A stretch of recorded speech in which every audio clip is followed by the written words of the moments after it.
আমি তওরাত কিতাব জবুর কিতাবে পড়েছি, ওই কিতাবে ইনজিল কিতাবে পাওয়া যায় আখিরি জামানায় মহান রব্বুল আলামিন একজন নবী পাঠাবেন, তার মাহবুবকে পাঠাবেন।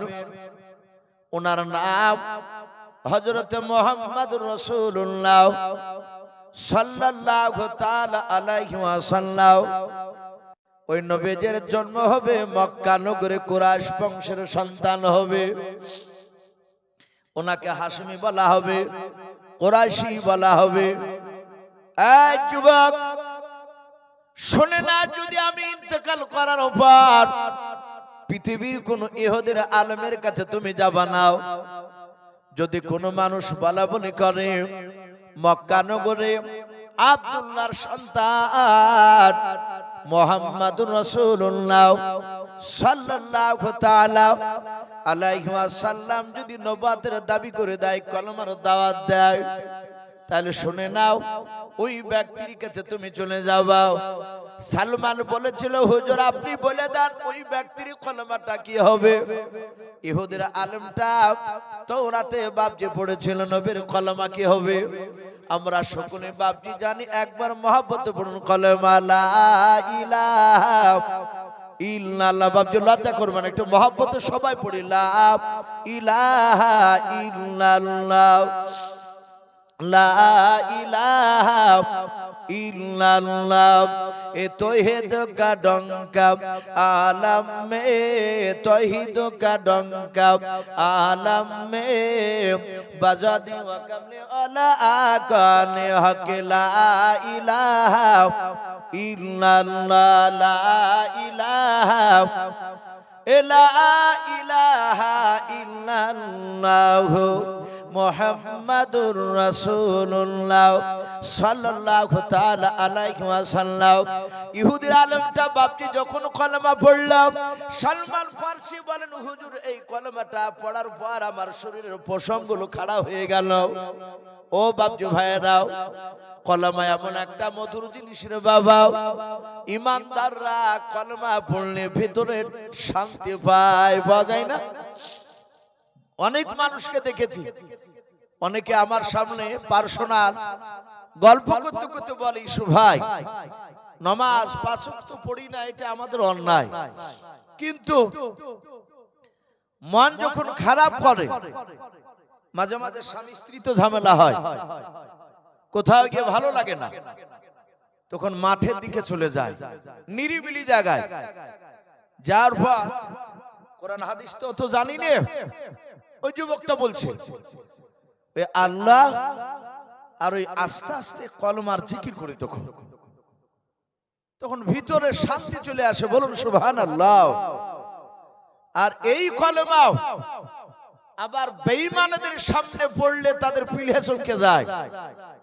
কলমা পড়লে তাদের বাপজি আপনার ভিতর কেঁপে উঠে, আর ইমানদাররা যত পড়বে তাদের ভিতরে বাপজি শান্তি শান্তি লাগবে, বলুন আলহামদুলিল্লাহ।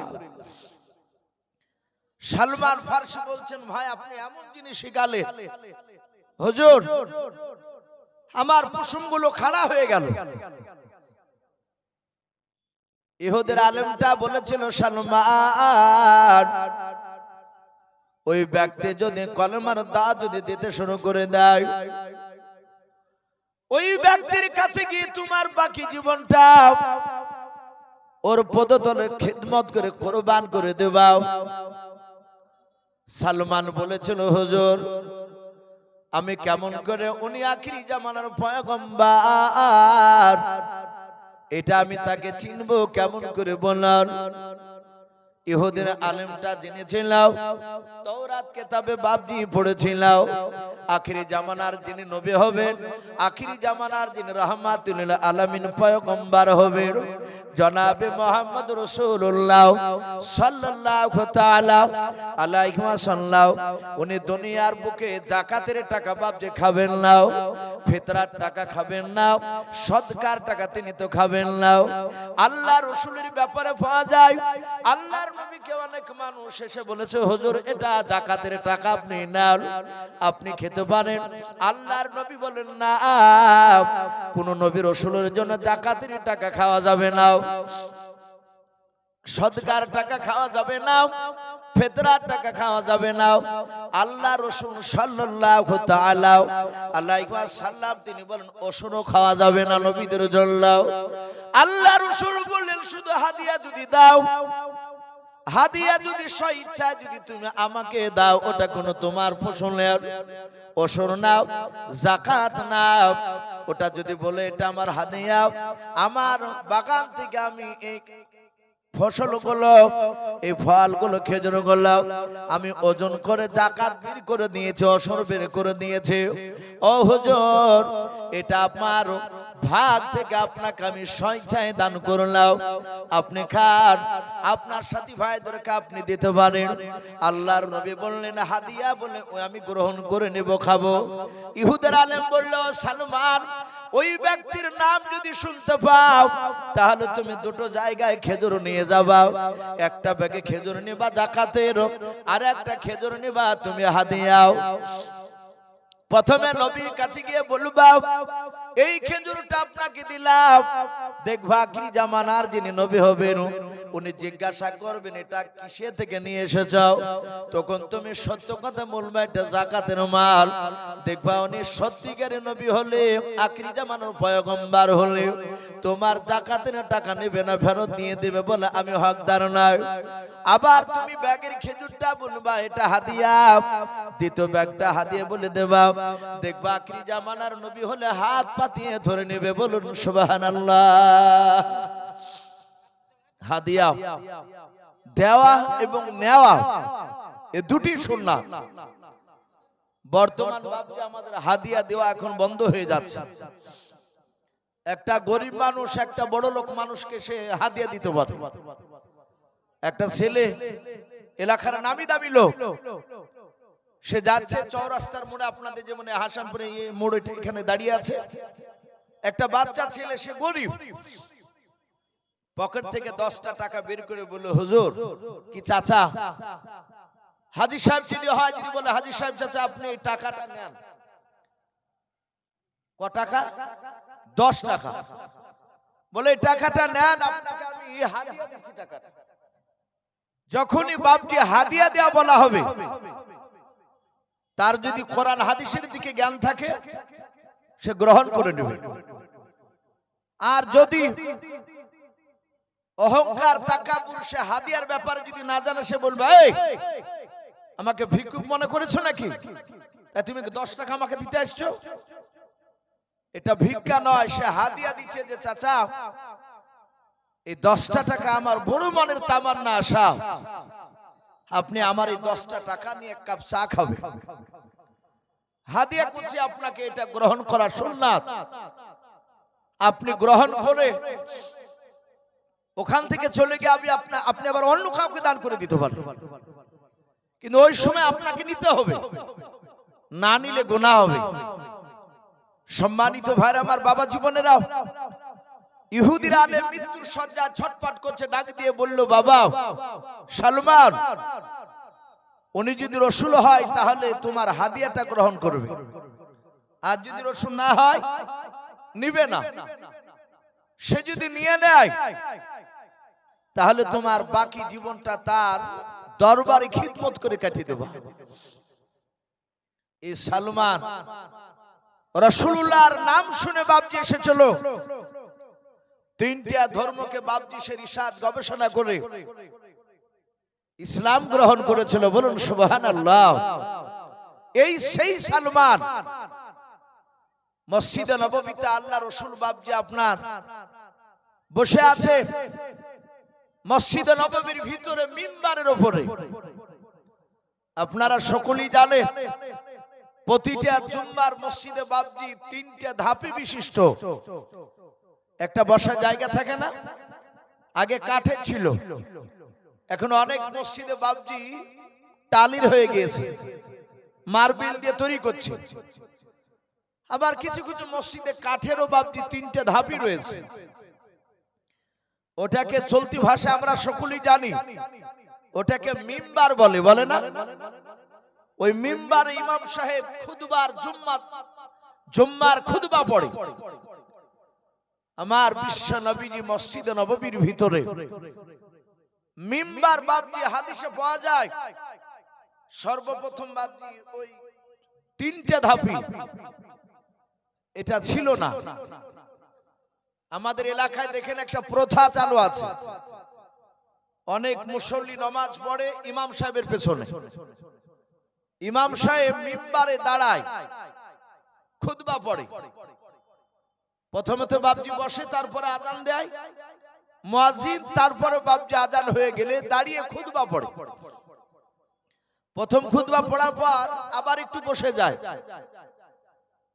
তারপরে আবার দ্বিতীয় খুতবা পড়ে। তো দেখা যায় অনেক মাওলানা সাহেবরা অপরকার ধাপি বাদ দিয়ে দ্বিতীয় ধাপিতে বসে এবং লাস্টেকার ধাপিতে বাপজি পা দেয় নিচে। যদি কোন ইমাম সাহেব প্রথমকার ধাপিতে বসে যায়, একদম অপরকার 3 নম্বর, নামাজ পড়া হয়ে গেলে কেউ কেউ আবার প্রশ্ন করে মুসল্লিতে, মাওলানা সাহেব আপনি নবীকে অপমান করলেন না? এই মাওলানা সাহেব বলে, না তো অপমান তো করিনি। বলে আপনি প্রথমকার ধাপিতে বসলেন কেন? ওখানে আল্লাহ রাসূল বসে বসে বক্তব্য দিত, নবীজি দাঁড়িয়ে বক্তব্য দিতে, বসে বক্তব্য দিতেন ওখানে। তাহলে নবীর যে জায়গায় বসা ওই জায়গায় আপনার বসা, এটা বেয়াদবি হলো। বলুন আস্তাগফিরুল্লাহ। এটাও জানে না। তিনটা ধাপির আপনার যেখানে সুবিধা হবে, প্রথম, দ্বিতীয়, তৃতীয়, যেখানে আপনার বসার সুবিধা হবে সেই জায়গায় আপনি বসতে পারেন, জায়েজ আছে। যদি প্রথমকার ধাপি নবী বসেছিল বলে যদি না বসে, তাহলে আপনি আমি যেখানে নামাজ পড়াতে দাঁড়াই ইমামের জায়গা, ওটাকে বাপজি মেহরাব বলা হয়। ওটাকে কি বলা হয়? মেহরাব। আর মিম্বার দুই রকম হচ্ছে। মেহরাব তাহলে বাপজি নবী ওখানে তো দাঁড়িয়ে নামাজ পড়িয়েছে, তাহলে আমরা যারা নবীর জায়গায় বসা জায়গায় বসবো না, তাহলে মেহরাব একটা আলাদা রাখা দরকার, পাশে ফেলে দিয়ে তখন আরেকটা মেহরাবে নামাজ পড়া দরকার। এটা নয়, যে কোনো ধাপিতে বসতে পারে। এই মিম্বার তৈরির ব্যাপারে বলা হয়েছে, আল্লাহ রাসূল মক্কা থেকে হিজরত করে যখন মদিনায় পা দিলে, মদিনাতে সর্বপ্রথম নবী একটা মসজিদ বানালেন। ওই মসজিদটার নাম মসজিদে নববী। আল্লাহ রাসূল বাপজি সেই সময় তো বাপজি এসব ছাদ মাদ ছিল না, খাজুর গাছের পাতার ডাল দিয়ে বেড়াও, খাজুর গাছের ডাল দিয়ে বাপজি ছাদ ছাউনি করা ছিল, চাল। সাহাবারা বলেন আমরা সিজদায় যেতাম, দাঁড়িয়ে নামাজ পড়তাম মসজিদে নববীর ভিতরে। আকাশ থেকে বৃষ্টি হলে মসজিদে নববীর মাটিটা কাদা হয়ে যেত, সিজদায় গেলে কপালে কাদা লেগে যেত। আল্লাহ রাসূলের বাপজি সাহাবারা ওই মসজিদে নববীর ভিতরে তারা জমাট বেঁধে সুন্নাত তরিকায় তারা পাগলের মতো রাসূলুল্লাহর বক্তব্য শুনতেন। বলুন সুবহানাল্লাহ। আল্লাহ রাসূল ওখানে তখন তিনটে ধাপি বিশিষ্ট মিম্বার হয়নি, মসজিদ বানিয়েছে, মিম্বার হয়নি। ওই জায়গায় মেহরাবের পাশে নবী যেখানে নামাজ পড়াতে, ওই বেড়ার সাইডে মসজিদের ভিতরে করে একটা খাজুর গাছ ছিল আগে থেকে। ওই খাজুর গাছটাকে বাপজি আল্লাহ রাসূল বাপজি নাম রেখেছিলেন উস্তুনেহান নাও। নবী কয়েকটা জিনিসের নাম দিয়েছিলেন, যেমন আমরা জানি আল্লাহ রাসূল যে উটটায় চাপতেন, উঠে চেপে বেড়াতে, নবীর তো একটা নির্ধারিত উট ছিল, ওই উটটাকে নবীজি আজবা বলে ডাকতেন। বলুন আলহামদুলিল্লাহ।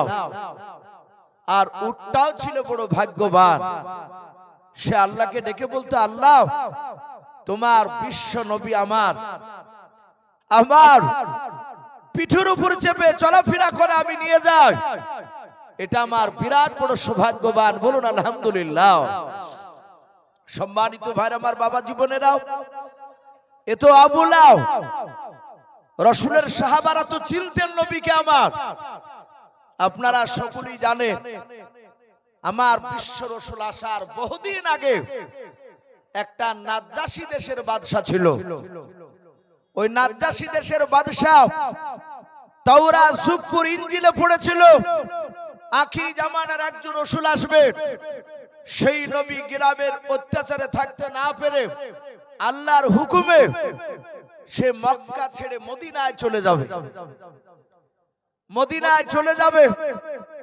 তাই সঙ্গে সঙ্গে বলা হয়েছে ওখানে রেখে দে, কোরআন উপরে রাখতে হবে, ওটা লেখা রাখেন, ওটা পরে বলে দাও। মুবারক মন্ডল, যাক আল্লাহ রাব্বুল আলামিনের নবীর মহব্বতের মাদ্রাসায় মুবারক মন্ডল বলে একটা ছেলে হ্যান্ডিক্যাপ, একটা ফ্যান আর কোরআন শরীফ দান করেছে, দোয়া চেয়েছে আল্লাহ রাব্বুল আলামিন তাকে শেফায়ে কামিলা দান করুন, বলুন আল্লাহুম্মা আমিন। হায়াতে তয়্যিবা সিহাতে কুল্লিয়া দান করুন, আমিন আল্লাহুম্মা আমিন।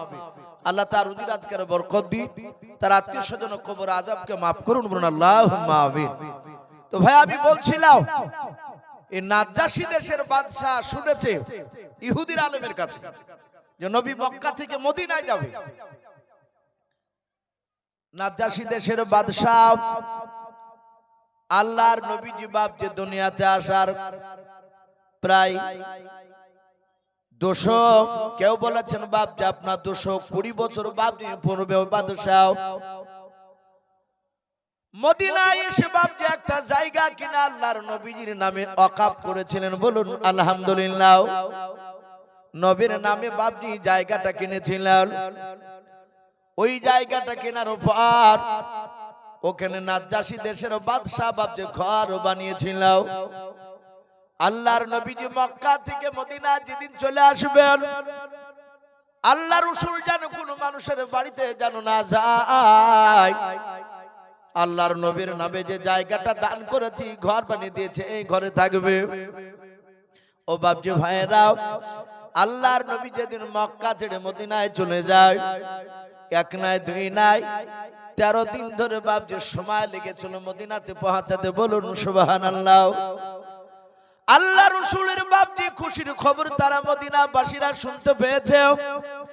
সব মদিনার বাপজি বয়স্ক লোকেরা আল্লাহর নবীজিকে বাপজি আপনার সালাম দেওয়ার জন্য তারা রাস্তার 2 ধারে বাপজি তারা টাপ্পুর মেরে দাঁড়িয়ে আছে।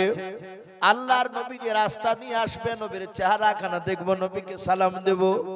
ও বাপজি ভাইরা, ছোট ছোট বাচ্চা ছেলেরা ডাক দিয়ে বলল আব্বা, ও চাচা আপনারা কেন দাঁড়িয়ে আছেন?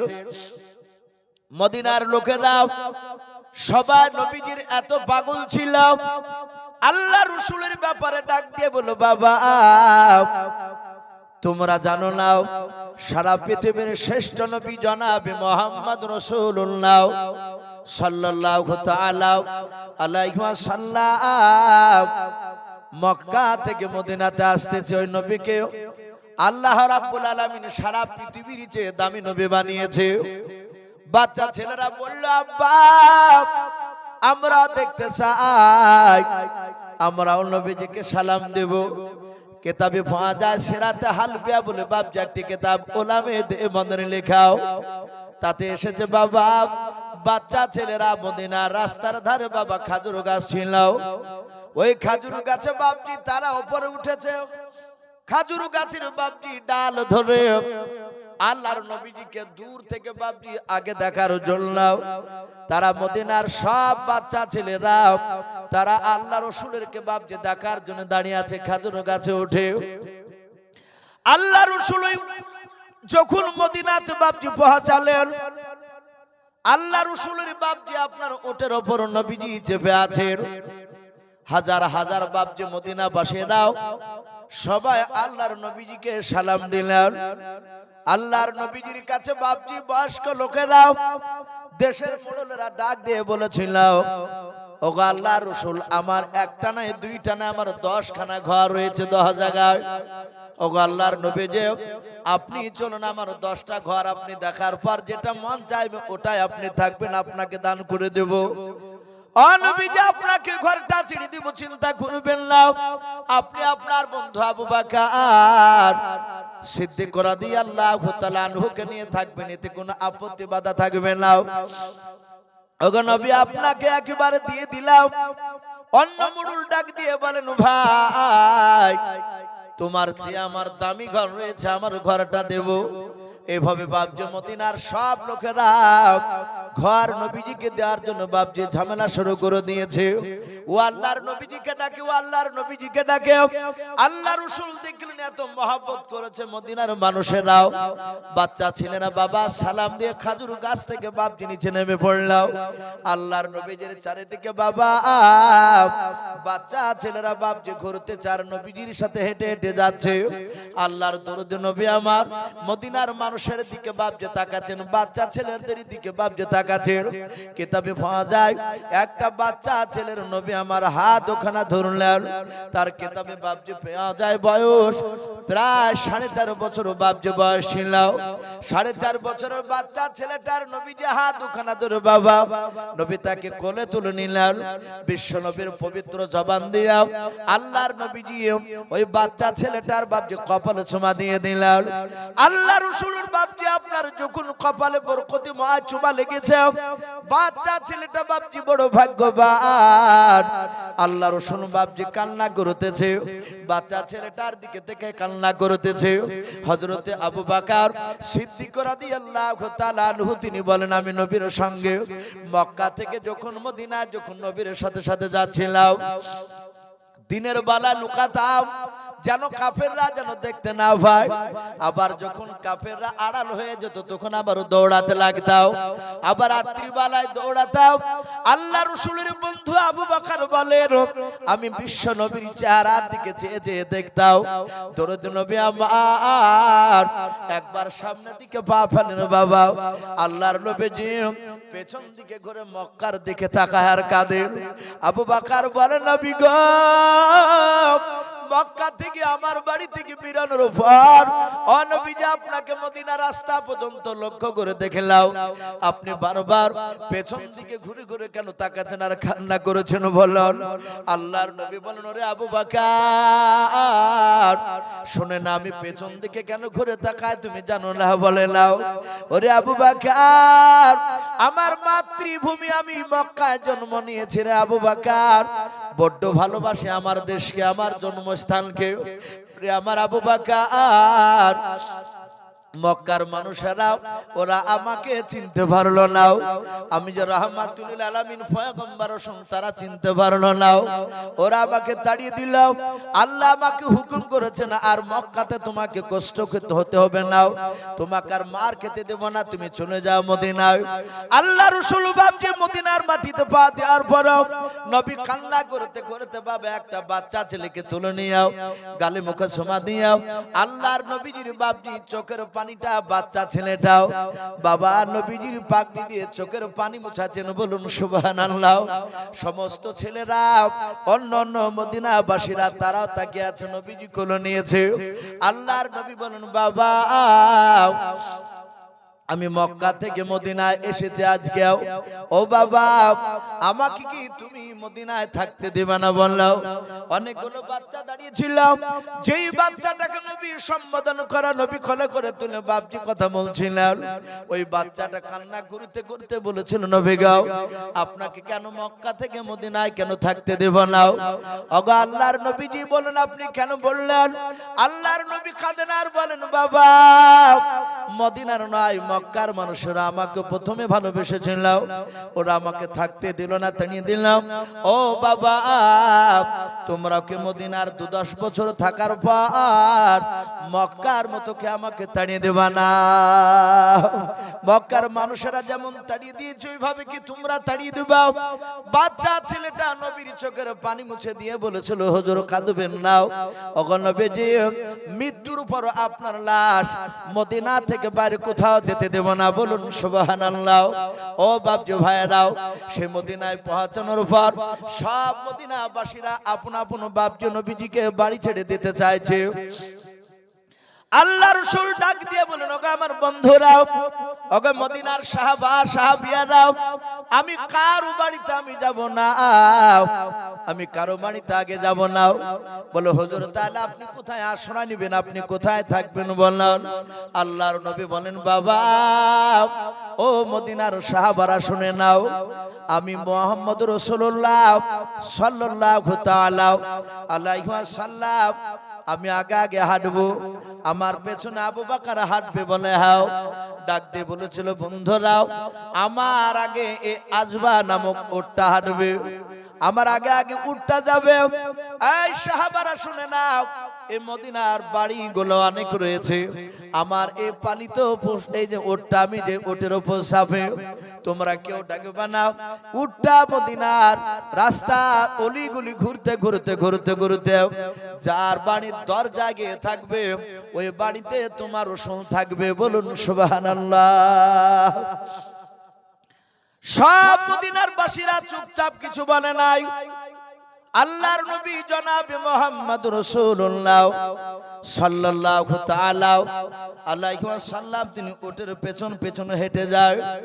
আজবা নামক উটটা হাঁটতে হাঁটতে হাঁটতে হাঁটতে বাবা মনে হচ্ছে উটটা বাড়ি চিনে গিয়েছিল। এই বাড়ি থেকে আর এক বাড়ি যায়, আর এক বাড়ি থেকে আর এক বাড়ি যায়, ভাবে যেতে যেতে বাবা মদিনায় ঘুরে ঘুরে বাবা আবু আইয়ুব আনসারী বলে একজন নবীর সাহাবা, ওনার বাড়ির দরজা গিয়ে উটটা বসে গেল। বলুন সুবহানাল্লাহ। আল্লাহর নবী বলেন, আবু আইয়ুব আনসারী এই বাড়ি তোমার, তাহলে তোমার বাড়িতে থাকবো। আবু আইয়ুব আনসারী কেঁদে কেঁদে বলেছিল, হুজুর ওগো আল্লাহর নবী, যে আমার এ বাড়ি নাই। বলে কেন, তুমি তো থাকো এ বাড়িতে। বলে থাকে, এটা সত্য, শুনে না এই বাড়িকে আমি পাহারাদার হিসাবে থাকতাম। বলুন সুবহানাল্লাহ। ও নবীজি আপনার বাড়ি, এটা আপনার বাড়ি। বলে আমার বাড়ি কেমন করে হলো? আমি তো সর্বপ্রথম আজকে মদিনাতে আসলাম, এর আগে এসে তো আমি মদিনার জায়গা আমি কিনি নাই, কেন আমার বাড়ি হলো বলাও, কেমন করে হলো বলাও। আবু আইয়ুব আনসারী বলেছিল, হুজুর আপনি দুনিয়াতে আসার বহুদিন আগে একটা নাজ্জাশী দেশের বাদশা আপনার নাম শোনার পর আপনার মহব্বতে থাকতে না পেরে আপনি যে মক্কা ছেড়ে মদিনা আসবেন, এটা অন্য অন্য সহিফা কিতাবে দেওয়া ছিল, আসমানি কিতাব দেওয়া ছিল। ও নবীজি, সে নাজ্জাশী দেশের বাদশা মদিনা এসে একটা জায়গা, এই জায়গাটা কিনে বাড়ি করে পালাক্রমে ভাবে মানুষকে পাহারা দিত, তার দরবার থেকে টাকা দিত। ওগো নবীজি, এই বাড়ির পালা বর্তমান আবু আইয়ুব আনসারীর পড়েছে। নবী গো, এই বাড়ি আমার নয়, কারণ একমাত্র আপনার বাড়ি। বলুন সুবহানাল্লাহ। ও বাপজি ভাইরা, আমি বলছিলাম সেই নবী মক্কা থেকে যাওয়ার উপর মদিনায় বাপজি মসজিদ তৈরি করার উপর আল্লাহর দরুদে নবীজি বাপজি দাঁড়ানোর জায়গা ছাড়া বসানোর জায়গা নাই, মিম্বার তৈরি হয় নাই। আল্লাহর নবীজি গাছটার বাপজি নাম রেখেছিলেন উস্তুনে হান্না। কি নাম বললাম? খাজুর গাছটার নাম দিয়েছিলেন উস্তুনে হান্নাও। আল্লাহর নবী যে সাহাবাদেরকে নিয়ে নামাজ পড়ানোর পর সাহাবারা মসজিদ থেকে বাপজি তাড়াতাড়ি বেরোতেন না। বলুন সুবহানাল্লাহ। কারণ নবী মসজিদকে ভালোবাসে। আল্লাহ রাসূল বাপজি সাহাবাদেরকে বসে রেখে ঘন্টার পর ঘন্টা নবী বান করতেন, বক্তব্য করতেন। ওই উস্তুনে হান্না খাজুর গাছটায় বাবা পিঠ লাগিয়ে দাঁড়িয়ে দাঁড়িয়ে বক্তব্য দিতেন। সাহাবারা চাতক পাখির ন্যায় চেয়ে আল্লাহর নবীজির মুখের দিকে চেয়ে চেয়ে বক্তব্য শুনতেন। বলুন সুবহানাল্লাহ।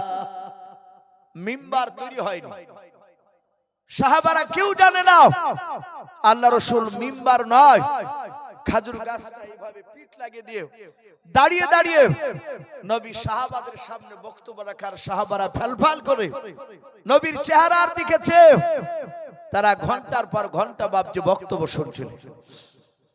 সাহাবার মধ্যে থেকে একজন বিশিষ্ট সাহাবা, যিনার নাম হযরতে আনাস বিন মালিক রাদিয়াল্লাহু তাআলা আনহু।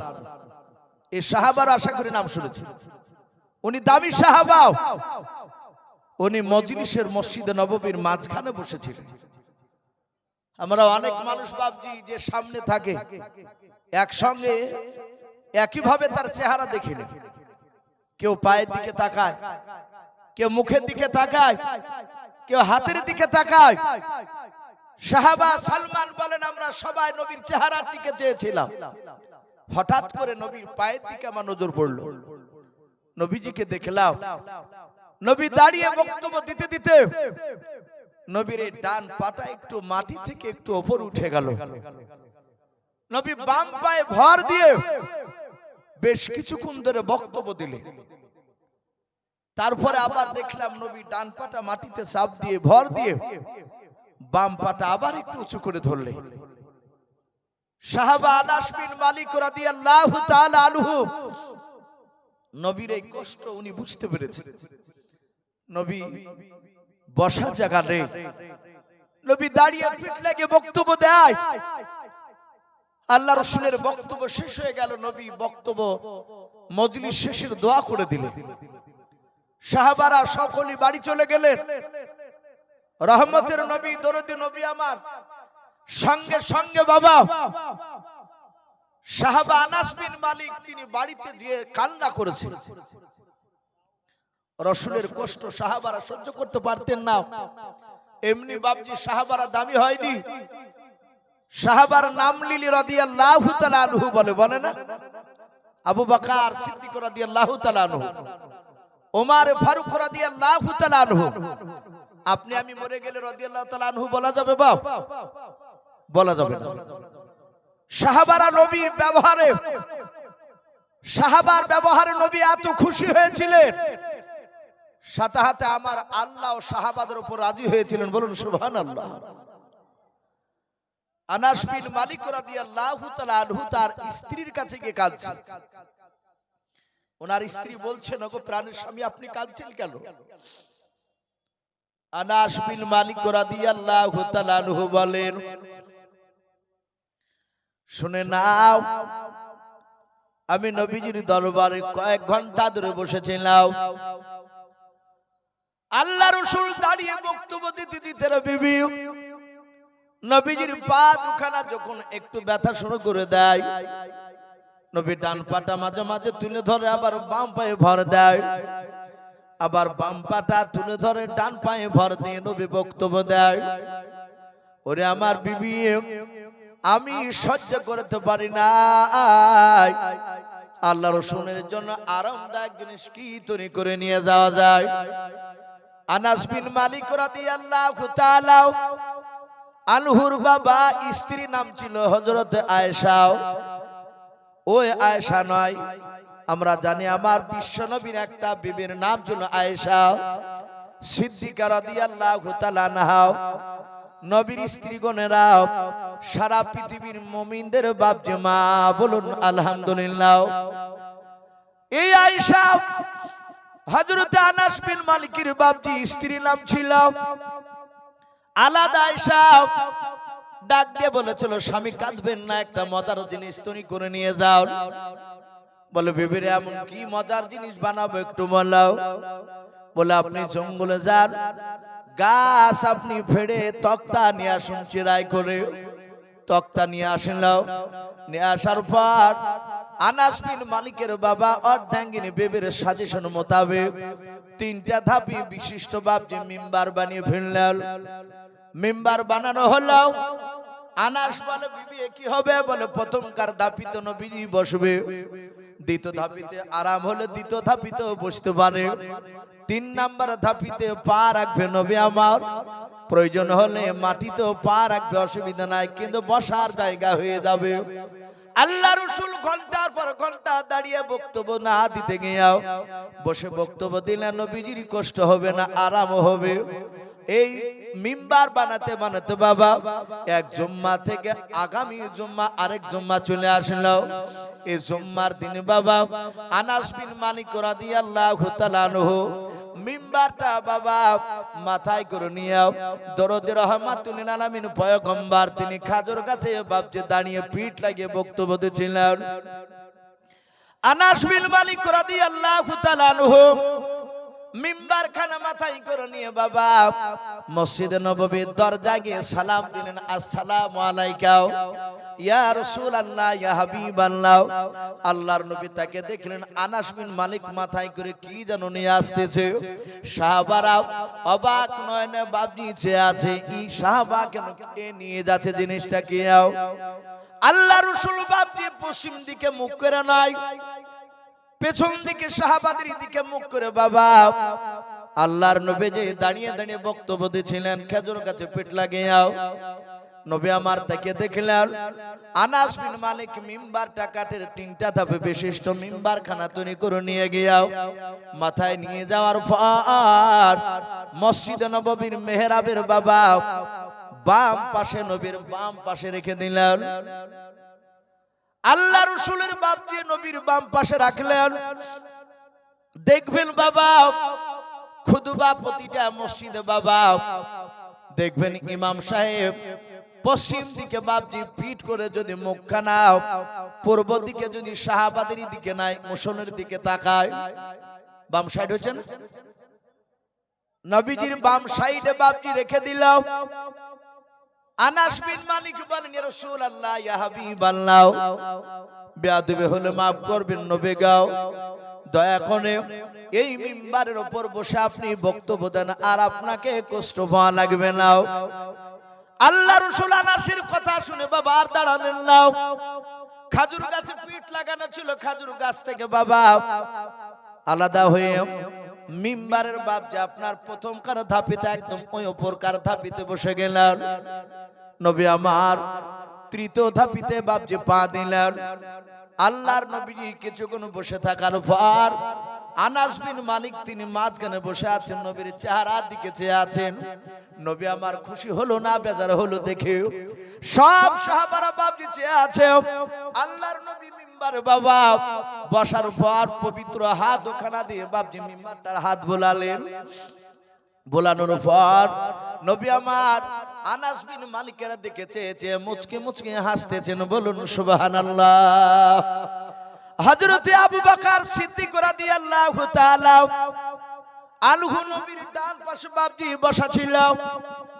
আমার নবীজির মুচকি মুচকি হাসি দেখে বাপজি লক্ষ্য করলো কোন সাহাবার দিকে তাকে হাসতেছে। আবু বকর বলে, নবীর চেহারার দিকে আর আনাসের দিকে তাকালাও। আনাসের মুখের দিকে চেয়ে নবী যে হাসতেছে।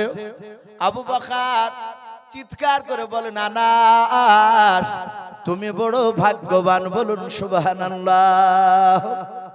কারণ নবীর ব্যবহারে বাপজি নাই, আনাসের ব্যবহারে নবী বাপজি খুশি হয়ে গিয়েছে।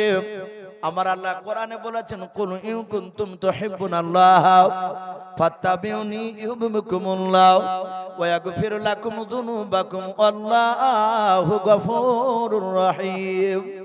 আমার আল্লাহ বলেন, নবী আপনি বলে দেন সারা পৃথিবীর আমার বান্দা বান্দীদেরকে বলে দেন, আমার সান্নিধ্য যদি লাভ করতে হয়, আমার জান্নাত যদি নিতে হয়, ও নবী যে আপনি বলে দেন ফাত্তাবিউনি, যেন আপনার ইত্তেবা অনুসরণ করে চলে। বলুন সুবহানাল্লাহ। ও নবী আপনার কথা মোতাবেক যদি চলে, আপনাকে যদি ভালোবাসে, ইউহিব্বুকুমুল্লাহ, আমি আল্লাহ তাকে ভালোবাসবো। শুধু তাই নয়, তার পূর্বেকার জীবনের সব গুনাহ আমি maaf করে দেব। বলুন সুবহানাল্লাহ। আবু বকর উনি কাঁদছেন আর বলছেন, এই আনাস তুই বড় ভাগ্যবান যে তোর ব্যবহার, তোর তৈরি করা জিনিসে নবী আমার বসে মুচকি হাসি দিয়েছে, রাসূল খুশি হয়ে গিয়েছে। আমার বিশ্ব নবীর সাহাবারা বলে, নবীজি মিম্বারে বসে বক্তব্য দিতে লাগলেন। হঠাৎ করে দেখলাম ওই মসজিদে নববীর ভিতরে একটা বাচ্চা ছেলের কান্না। আল্লাহর নবীজি ডাক দিয়ে বলেছিলেন, কে বাচ্চা নিয়ে এসেছো বলাও। সাহাবারা ডান দিকে বাম দিকে তাকানোর পর বলে, নবী গো আমরা একজন সাহাবা বাচ্চা আজকে নিয়ে আসে নাই। নবী বলেন, বাচ্চার আওয়াজ কোথা থেকে বের হয় বলাও। সাহাবারা বলেন, চারিদিকে লক্ষ্য করে কোথাও বাচ্চা দেখতে পেলাম না, কিন্তু বাচ্চা ছেলের শুধু কান্নার আওয়াজ ভেসে আসছে মসজিদের ভেতর থেকে। সাহাবারা বলেন, আমরা দেখলাম ওই খেজুর গাছটার গোটা পটি থেকে বাপজা আপনার ঝরঝর করে পানি ঝরতেছে। কলা গাছে বাবা ঠোকা মারলে যেমন পানি বের হয়, খেজুর গাছটার গোটা বডি থেকে বাপজি পানি বের হচ্ছিল। সাহাবা সালমান ফারসি রাদিয়াল্লাহু তাআলা আনহু বলেন, ওই খাজুর গাছটার ভেতর থেকে কান্নার আওয়াজ বেরিয়ে আসছে। বাচ্চা ছিল। সাহাবা বলেন, নবী গো, অন্য কোথা থেকে কান্না বেরিয়ে আসে না, এই খাজুর গাছ থেকে কান্না বেরিয়ে আসতেছে। আল্লাহ রাসূল বলেন, সাহাবারা তোমরা বসে যাও। আল্লাহ রাসূল বাপজি মিম্বার থেকে নামার পর ওই খাজুর গাছটায় নবে পবিত্র বরকতময় হাত খানাও, উস্তুনে হান্না বলে ডাক দে, বলো রে উস্তুনে হান্না, তুই কেন কান্না করেছিস? সবাই বাচ্চা ছেলে বাবা ফুপিরে ফুপিরে যেমন কাঁদে, ওই রকম ভাবে বাপজি খাজুর গাছটা ফুফুরে ফুফুরে কাঁদছিল। নবী বলেন, গাছ ওস্তুনে হান্না, তুই কাঁদিস না, কেন কাঁদছিস বল?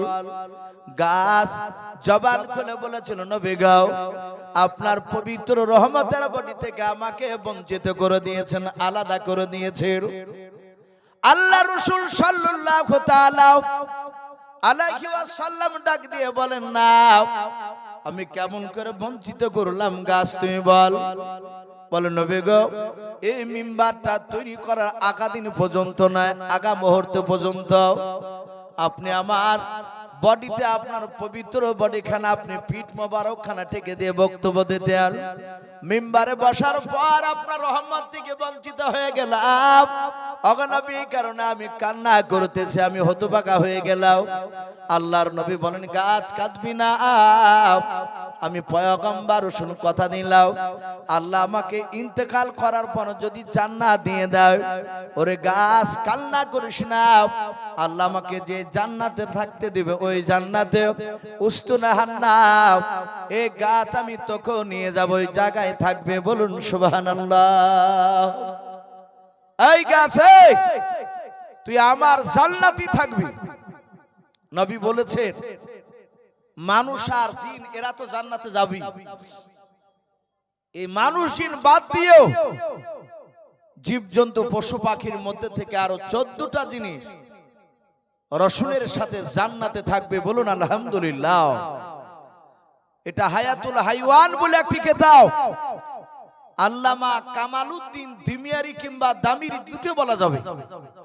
আল্লামা কামালউদ্দিন দামিরি রহমাতুল্লাহ আলাইহি হায়াতুল হাইওয়ান নামক কিতাবটিতে বাপজি এই 14টা জীবজন্তু পশু পাখির নাম তুলে ধরেছে। সম্মানিত ভাইরা আমার, বাবা জীবনেরাও, আমি বলছিলাম আল্লাহর দরদি নবী জনাবে মুহাম্মদুর রাসূলুল্লাহ সাল্লাল্লাহু তাআলা আলাইহি ওয়াসাল্লাম বিশ্ব নবী মসজিদে নববীর ভিতরে সাহাবাদেরকে বাপজি বসে রেখেছে।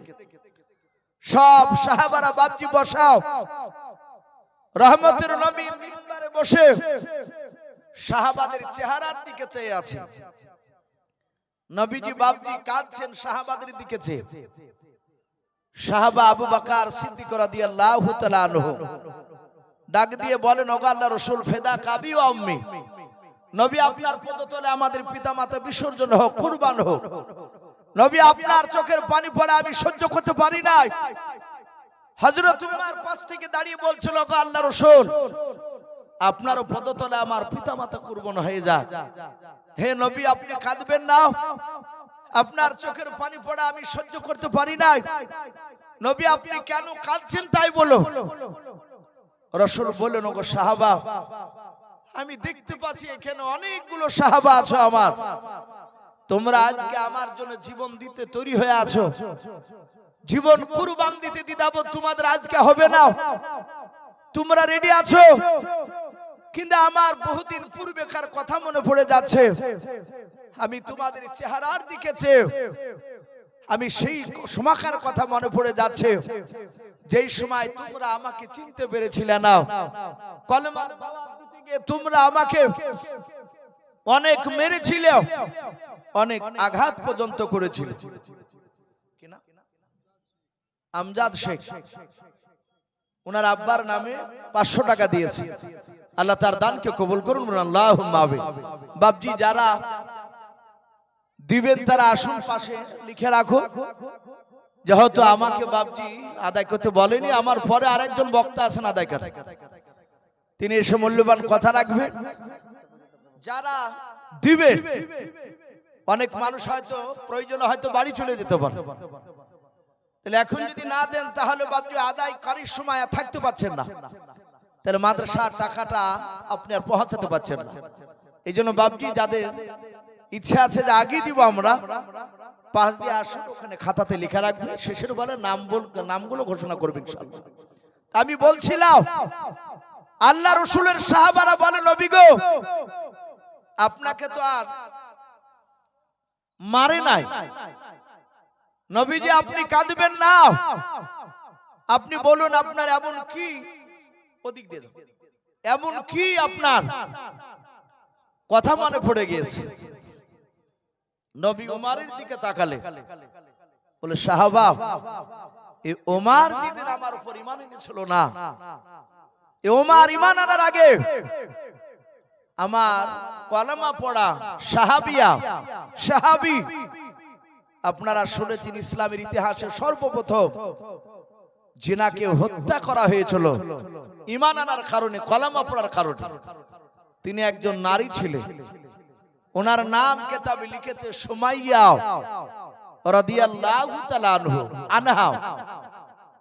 পরে ওনার ছেলেকে হত্যা করেছিল সুমাইয়ার সন্তান হযরতে আম্মার রাদিয়াল্লাহু তাআলা আনহুকে। এই ওমর কলার ধরে টেনে নিয়ে গিয়েছিল। নবী বলেন, সাহাবা আমার ওই দিনের কথাগুলো একটু স্মরণ হয়ে যাচ্ছে, মনে পড়ে যাচ্ছে। ওমর কাঁদান বলেন, নবীজি আপনি মাফ করবেন, সেই সময় আপনাকে চিনতাম না। আল্লাহ রাসূলের সাহাবা আবু বকর আলী রাদিয়াল্লাহু তাআলা আনহুমা গুণরা তারা সবাই মিলে ডাক দিয়ে বলেছিল, ওগো হুজুর কাঁদবেন না, আপনি বলুন কেন আমাদেরকে এখানে একত্রিত হতে বলেছেন বলুন। নবী বলেন, সাহাবা আমাকে আল্লাহ পূর্ণাঙ্গ দিন দিয়ে পাঠিয়েছেন, বলুন আলহামদুলিল্লাহ। আল্লাহর নবীকে পাঠিয়ে দেওয়ার পর কোরআনে আল্লাহ বলেছেন, খাতামান নবিয়্যিন, আমি নবুয়তের দরজায় তালা মেরে দিয়েছি, আর কিয়ামত পর্যন্ত নবী রাসূল নতুন করে আসবে না, আসবে। আল্লাহর নবী বলেন, আমি শেষ নবী, আমার পর নবী আসবে না। আল্লাহ রাসূল বলেন, গো সাহাবারা তোমরা আমার জন্য জীবন দিতে তৈরি আছো আমি জানি, শুনে নাও। আমি দেখতে চাই এখানকার সব সাহাবাকে নয়, এই প্রায় কয়েক শত সাহাবা বসে আছে মনে হয়। ওগো আমার সাহাবারাও, এই সাহাবার মধ্যে থেকে একজন সাহাবাকে আমি দেখতে চাই, তাকে আমি কলেমার দাঁত নিয়ে যেতে এমন একটা দেশে বলবো যে দেশের বাদশা বেঈমান, ওই দেশের প্রতিটা নাগরিক পর্যন্ত তারা বেঈমান, আল্লাহ রাসূলকে তারা চিনে নাও। ওই দেশে একজন ব্যক্তিকে কলেমার দাঁত নিয়ে যাবে, তোমরা বলো। যাহাতে নবী যে বাপ যে জবান দিয়ে বের করলেন কথাটা, সঙ্গে সঙ্গে কয়েক শত সাহাবার মধ্যে থেকে বাবা মসজিদে নববীর মাঝ থেকে একজন সাহাবা, নবীর মহব্বতের সাহাবা, যিনার নাম পাওয়া যায় দাহিয়াতুল কলবি, বলুন সুবহানাল্লাহ। দাহিয়াতুল কলবি, আবার কে বলেন দাহিয়াতুল কলবি। এ নবীর সাহাবা খুব হাই র্যাঙ্কের সাহাবা ছিল। উনি দাঁড়িয়ে বলছেন, ওগো রাসূল আপনার দ্বীনের দাওয়াত আমি দাহিয়াতুল কলবি একাই নিয়ে যাব। খুবই সুন্দর ছিলেন সাহাবাটা। হাদিসে পাওয়া যায় জিবরিল আলাইহিস সালাম মাঝে মাঝে দাহিয়াতুল কলবির রূপ ধরে, সুরাত ধরে নবীর কাছে ওহী নিয়ে আসতেন, বলুন আলহামদুলিল্লাহ। সাহাবারা ভাবতেন দাহিয়াতুল কলবি আদৌ দাহিয়াতুল কলবি নয়, ওই জিবরিল আলাইহিস সালাম মাঝে মাঝে রূপ ধরতেন ওনার। নবীজি বললেন, তাহলে দাহিয়াতুল কলবি তুমি একাই যাও। বলে, আমি যাওয়ার জন্য তৈরি, আপনি চিঠি লিখে দেন। আমরা সকলেই জানি বিশ্ব নবী চিঠি লিখতে পারতেন না। নবী লেখাপড়া পৃথিবীর কোন মানুষের কাছে করেন নাই, তাই বলে নবীজিকে বাপজি মূর্খ বলা হবে না। নবীর মতো জ্ঞানী গুণী মানুষ এ যাবত পর্যন্ত বাপজি জন্মালছে, বলো জন্মাইনি, আগামীতে কিয়ামত পর্যন্ত জন্মাবে না। এত দামি নবী, আমার বিশ্ব নবীর প্রতিটা কথা বিজ্ঞানসম্মত, বলুন আলহামদুলিল্লাহ। নবীর প্রতিটা কথাও আমার বিশ্ব নবীজি চিঠি লিখলেন না, যেহেতু লেখা করেনি, কারো কাছে শিখেনি। নবী জবানি কথা বললেন। নবী দরবারে হযরত আব্দুল্লাহ বিন মাসউদ রাদিয়াল্লাহু তাআলা আনহু বলে নাও। নবীর একজন সাহাবা, উনি হাইটে খুব বড় ছিল না, ছোট ছিল সাহাবা আব্দুল্লাহ বিন মাসউদ। তার পা গুলো বাপজি ছোট ছোট। অনেক সাহাবারা অনেক সময় ইয়ারকি করত আব্দুল্লাহ বিন মাসউদের পা দুখানাকে লক্ষ্য করে, ছোট পা। নবী বলেছিলেন সাহাবারা আব্দুল্লাহ বিন মাসউদের পা দেখে তোমরা হিয়ানত করো না, ওকে টিটকারি মেরো না, ওকে দেখে হেসো না।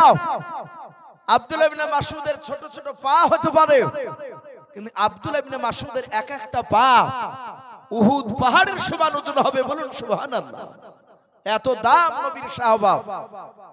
উনি রাইসুল মুফাসসিরিন, উনি ওহী লিখতেন নবী। আব্দুল্লাহ ইবনে মাসউদ নবীজি ডাকলেন, নবীর দরবারে বসে বসে লিখতে লাগলেন। নবী যা যা বললেন লেখা হয়ে গেল। নবীজির হাতে বাপজি একটা আংটি থাকতো, চাঁদির আংটি, চাঁদির আংটি। ওই আংটিটাই স্ট্যাম্প মারতেন নবীজি কালিতে ডুবি দিয়ে, ওই যে সহি করতে পারতেন না, নবী আংটিটা কালিতে বাপজি ডুবি দিয়ে চিঠির নিচে স্ট্যাম্প মারতেন। ওটা মোহর হিসাবে কাজ হতো সে সময়। ওতে লেখা ছিল লা ইলাহা ইল্লাল্লাহু মুহাম্মাদুর রাসূলুল্লাহ সাল্লাল্লাহু আলাইহি ওয়াসাল্লাম। কোন কোন রাবী লিখেছেন ওই কলমার নিচে লেখা ছিল মুহাম্মদ বিন আব্দুল্লাহ। নবীর নাম, নবীর আব্বার নামও লেখা ছিল। দাহিয়াতুল কলবি বাপজি চিঠিখানাকে বাপজি নিলে, চিঠিতে দাহিয়াতুল কলবির নাম লেখা ছিল। দাহিয়াতুল কলবি চিঠিখানা হাতে করে নিয়ে বললেন, হুজুর আপনি দেশের তো নাম বললেন না, কোন দেশে যাব নামটা বলুন। নবী বললেন দেশটার নাম হচ্ছে রোম দেশ। কি নাম বললাম? রোম দেশ। আর ওই রোম দেশের সম্রাট বাদশাহ হিরাক্লিয়াস, সে অত্যন্ত বুদ্ধিজীবী চালাক বাদশাহ। এই দাহিয়াতুল কলবি রোম দেশের সম্রাটের কাছে সারা দিন 5000 তার প্রজা ওকে সব সময় নিয়ে গাইড করত।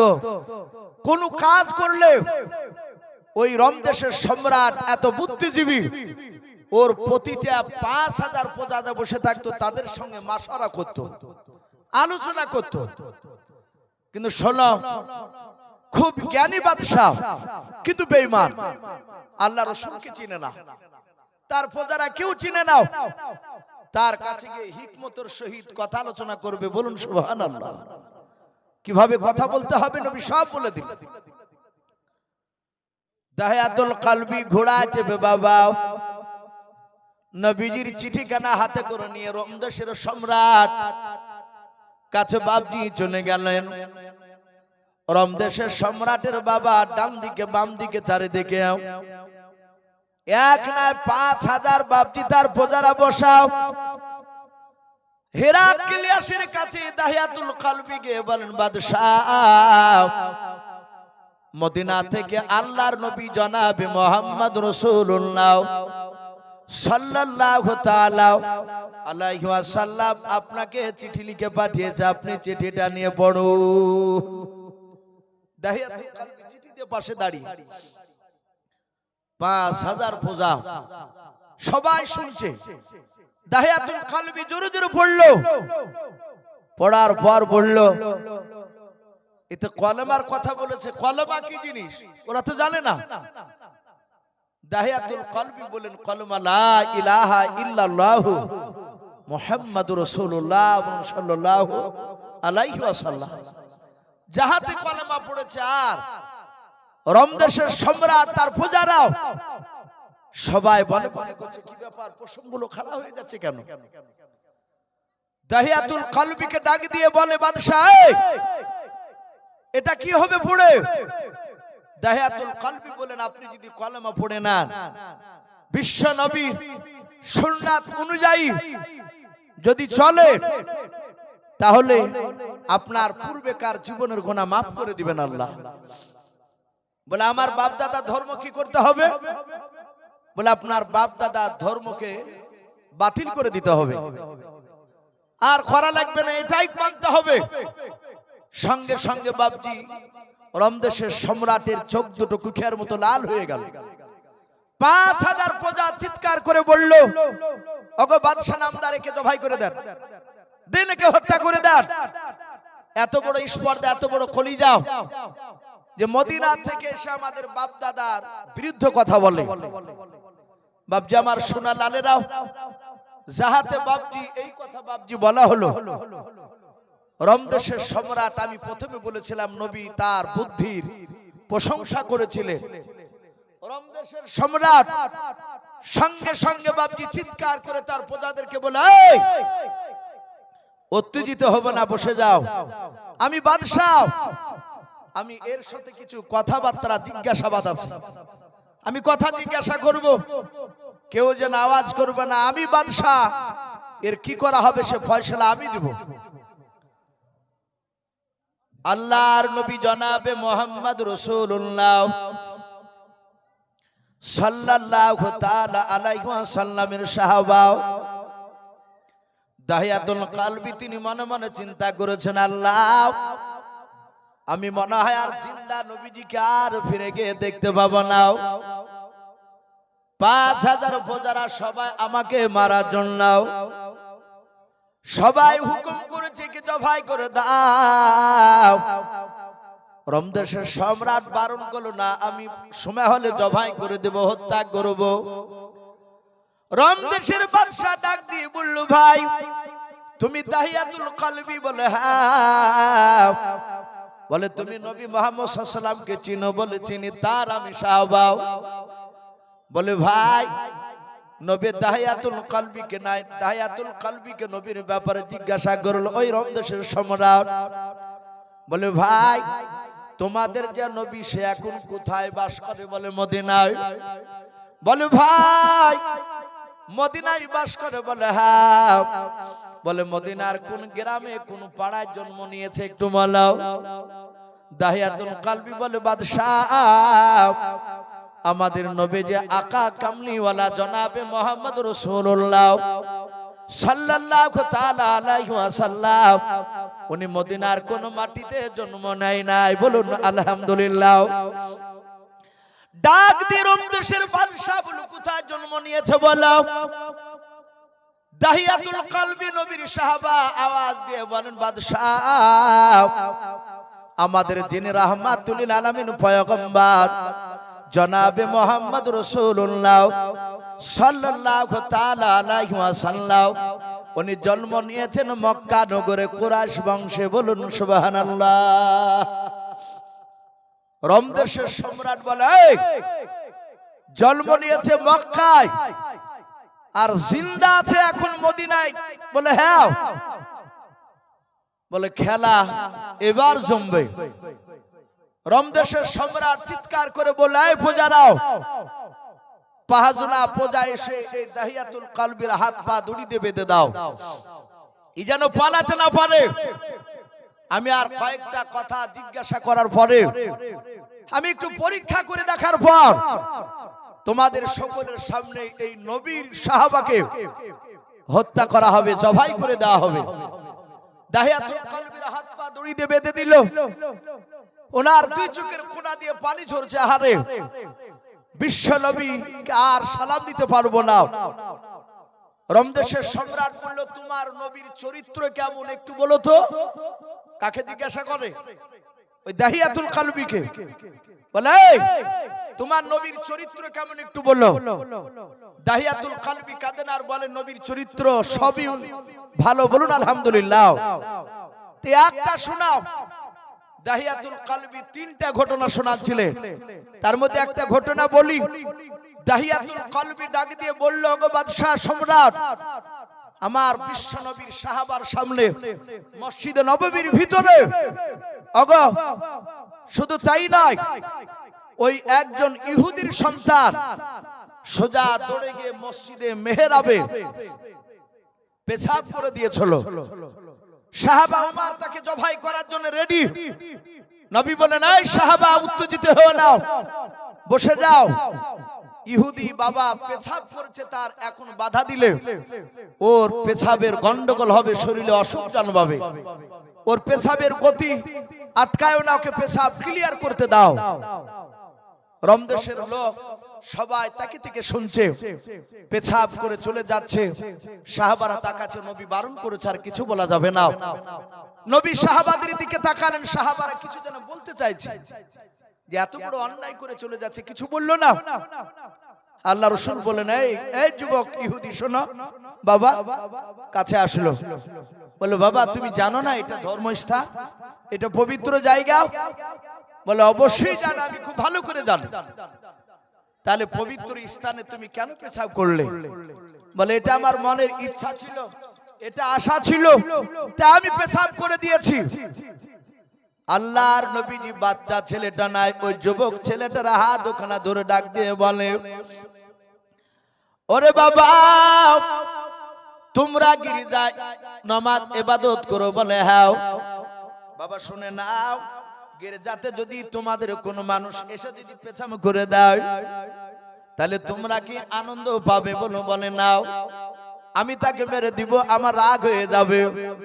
আল্লাহ রাসূল হাত দোকানা জোরে ধরে বলেন, বাবা তোমাদের যেমন গির্জা পবিত্র স্থান, এই মসজিদটা আমাদের পবিত্র স্থান। বাবা এরকম ধর্মীয় কোন জায়গায়, গির্জা মন্দির মসজিদ যেখানেই হোক না কেন, মানুষ যে কোনো ধর্মের মানুষেরাও যেই জায়গাটাকে আপনার ধর্মীয় স্থান বলে মানে, ওই জায়গায় পেছাব পায়খানা করতে নাই রে বাবা। যাও, আগামী তার এরকম ধরনের যেন কাজ করবা নাও। ইহুদির সন্তান মসজিদ থেকে বেড়ে চলে গেল, মনে মনে চিন্তা করেছে, বেটা মুহাম্মদ সাল্লাল্লাহু আলাইহি ওয়াসাল্লাম মনে হয় আমার সামনে মিষ্টি কথা বললো, আমি বাড়ি চলে গেলে হয়তো তার সাহাবাদেরকে নিয়ে হয়তো আমাকে গালিগালাজ করবে। ইহুদির লোকটা আল্লাহ রাসূলের কাছ থেকে বাপজি বাড়ি যারো ভান করে বাপজি বাড়ি গেল না, পেছন দিয়ে ঘুরে গিয়া ওই মসজিদে বাপজি নববীর বাবা ওই খাজুর গাছের বেড়ার বাপজি কোলে কান লাগিয়ে কথাগুলো শুনতে লাগলো। কি বলে দেখে আমার নবী। আল্লাহ রাসূল উমরকে ডেকে বলে, উমর রে তুমি এক্ষুনি বড় ধরনের অন্যায় কাজ করে ফেলেছিলা। বলে, হুজুর কি অন্যায় করেছিলাম? বলে, ইহুদি বাবা পেছাব করেছিল আর তুমি তলোয়ার নিয়ে তাকে মারতে যাচ্ছিলে। ওরে ওমর শুনে নাও, ওই ইহুদির সন্তানকে তুমি আঘাত করে দিলে সে কান্না করতে করতে দৌড়ে যেত, ওর বংশের লোকের কাছে গিয়ে বলতো, ওর ক্ষত বিক্ষত দেখে বংশের লোকেরা তারাও হাতিয়ার নিয়ে তারা দৌড়ে চলে আসতো যুদ্ধ করার জন্য। আমাদের সঙ্গে ওদের সঙ্গে মারামারি শুরু হয়ে যেত, উভয় পক্ষে দুজনের ক্ষতি হয়ে যেত। ওমর এরকম আর কাজ কোনোদিন করবা না। ওরে ওমর এই মসজিদে কি এখন নামাজ হবে? বলে, হুজুর নামাজ হবে না, নাপাক হয়ে আছে, পেছাব করে নিয়েছে। আল্লাহর নবী বলেন, ওমর এক বালতি পানি নিয়ে এসো। বালতি পানি নিয়ে আসলেন নবী আমার, পবিত্র হাত দিয়া ওই মসজিদের বাপটির ভিতরে ইহুদির সন্তান যে পেছাব করে চলে গিয়েছিল, ওই পেছাবখানা নবীজি হাত দিয়ে সাহাবাদেরকে নিয়ে বাবা মসজিদটা বাপজি ধত করে দিলেন। ইহুদির সন্তান ওই বেড়ায় মসজিদের বাপজি আপনার খাজুরের বাগনি দিয়ে যে ডাল নিয়ে ঘেরা ছিল, কানটা লাগিয়ে দিয়ে বাবা কথাগুলো বাপজি শুনতেছিল। দেখে নবী আমার বিরুদ্ধে কথা বলে কেনাও।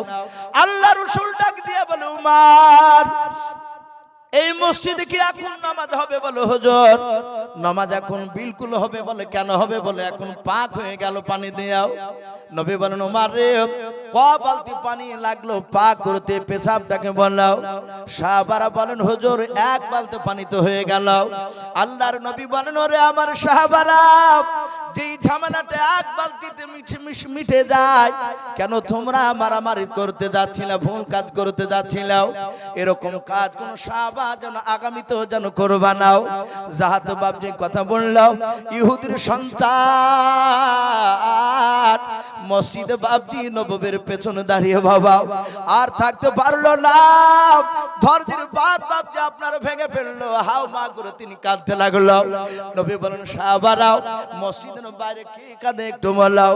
সাহাবারা থেকে দেখেন ইহুদির সন্তান কান্না করতে করতে দৌড়ে এসে আল্লাহর নবীর পা দুখানা জুড়ে ধরে কাঁদেন আর বলেন হুজুর আমি ইচ্ছাকৃত বেয়াদবি করে ফেলেছি নবী গো, আমি আপনাকে পরীক্ষা করে দেখলাম সত্যি আপনি আখিরি জামানার পয়গম্বর, বলুন সুবহানাল্লাহ।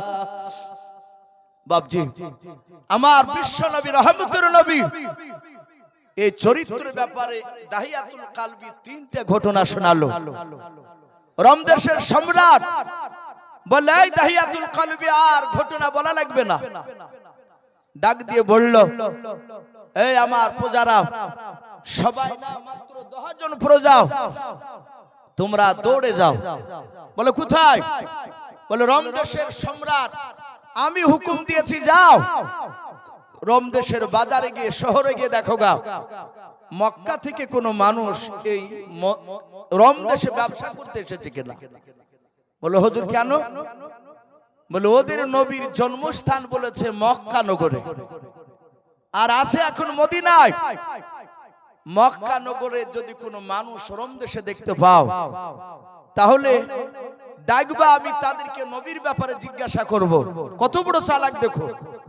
আমি মাওলানা ইউসুফ, আমার বাড়ি বাবজি পাশের এই গ্রাম ঘাসিপুরে, আপনাদের এখান থেকে খুব বেশি দূর নয়। আমি একটা গোল জামা মাথায় একটা রুমাল পাগড়ি বেঁধে এসেছি। আমি খুব মিষ্টি মিষ্টি কথা বলছি, বাপ মার খিদমতের কথা হয়তো বললাম, বাপ মাকে দেখতে হবে। বাবজি আমি যে প্রকৃতি আমার বাপ মাকে আমি দেখি কি নাও, আমার প্রতিবেশীর সঙ্গে আমি ভালো ব্যবহার দেখাই কি নাও, আমার স্ত্রীর সঙ্গে আমার ছেলে মেয়েদের সঙ্গে আমি কেমন ব্যবহার দেখাই, এটা বাবজি 1-2 ঘন্টা দেখে আপনি বিচার করতে পারবেন না। আমার চরিত্রের ব্যাপারে জানতে হলে আমার ঘাসিপুরে গিয়ে আমার প্রতিবেশীর কাছে খোঁজ নেওয়া লাগবে। কি কথা ঠিক না বেঠিক বলুন?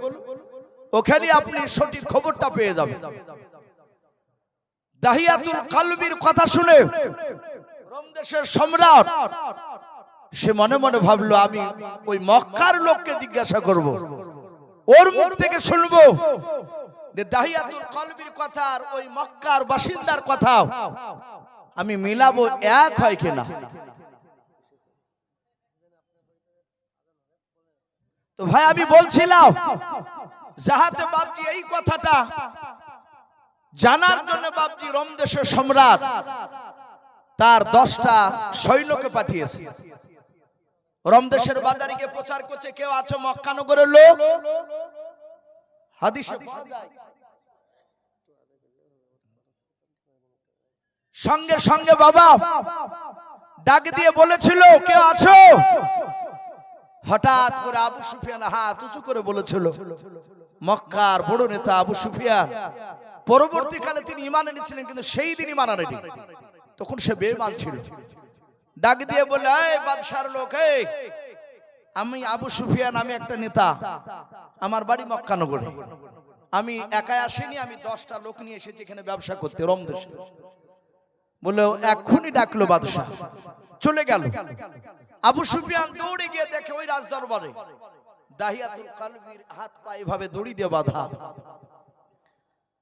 বাধা দেখে বলছে বেটা এত দূরে এসেছিস? দাহিয়াতুল কালবিকে দেখে ওই আবু সুফিয়ান, ওরা তো ছিল একই গ্রামের মানুষ। রমদেশের সম্রাট বলে এই আবু সুফিয়ান একে চিনো? বলে একে চিনি, এই পাগলার যে নবী পাগলা। বলুন আস্তাগফিরুল্লাহ। যারা নবীকে মানে না চিনে না তারা নবীকে তো খারাপই বলে। আবু সুফিয়ান তখন নবীকে চিনেনি, সে বেঈমান। ডাক দিয়ে বলছে ওর পাগলা নবীকেও চিনি, ও ভালোই জানে। সম্রাট বলল খেলা তো জমবে, এই জন্যই তো আমি ডাকিছি। বলে ওদের নবীর চরিত্র খুব ভালো তাই বলেছে। ঘটনা 3টে শোনালছি, তুমি বলো তিনি ওপর আসে। মৌলভী মানুষ একটু ওপর আসে না। ডাক দিয়ে বলল যাই তুমি বলো এর চরিত্রের ব্যাপারে কিছু তোমার জানা আছে এ নবীর ব্যাপারে? আবু সুফিয়ান দেখলো বেটা এত দূরে কলমার দাওয়াত নিয়ে এসেছে, আমি এমন একটা কথা বলবো যে কথাটা সত্য বলবো কিন্তু মিথ্যা নয়, কিন্তু কথাটা শুনে মনে হবে মিথ্যা। রোমদেশের সম্রাট মিথ্যা মেনে নিলি আমার জীবন ধন্য, এই দাহিয়াতু কলবিকে জিন্দা ফিরে যেতে দেব না।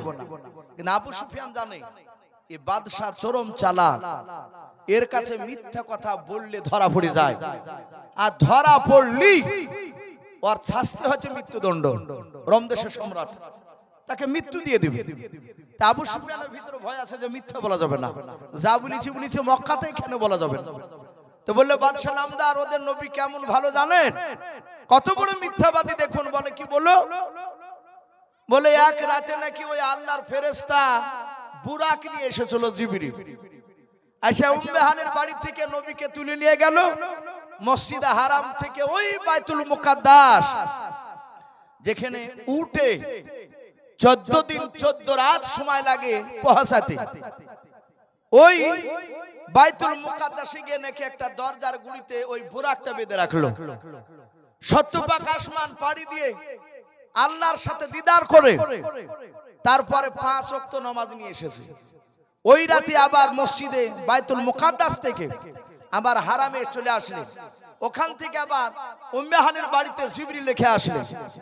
এতটা রাস্তা অতিক্রম করে গেল, 70 পাক আসমান পাড়ি দিয়ে গেল, একটা মানুষকেও জানতে পারেনি।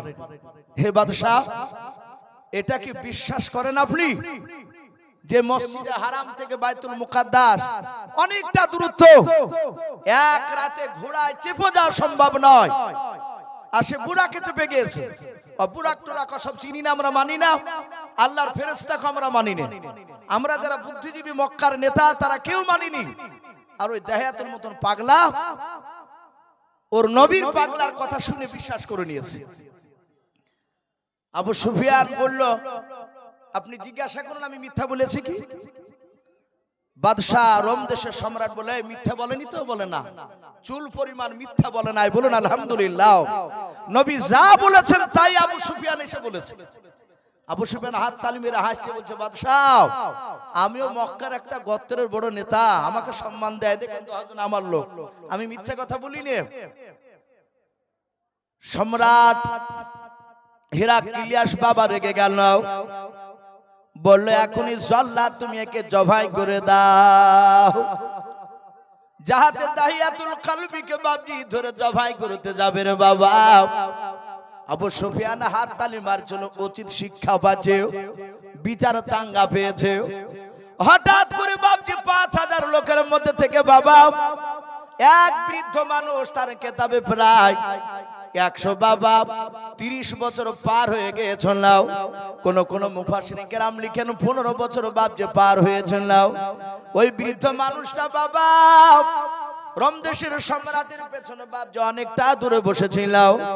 বাদশার দরবারে দাঁড়িয়ে চিৎকার করে বলেছিল, বাদশাহ আপনি এই দাহিয়াতুল কলবিকে জবাই করবেন না। বলুন সুবহানাল্লাহ।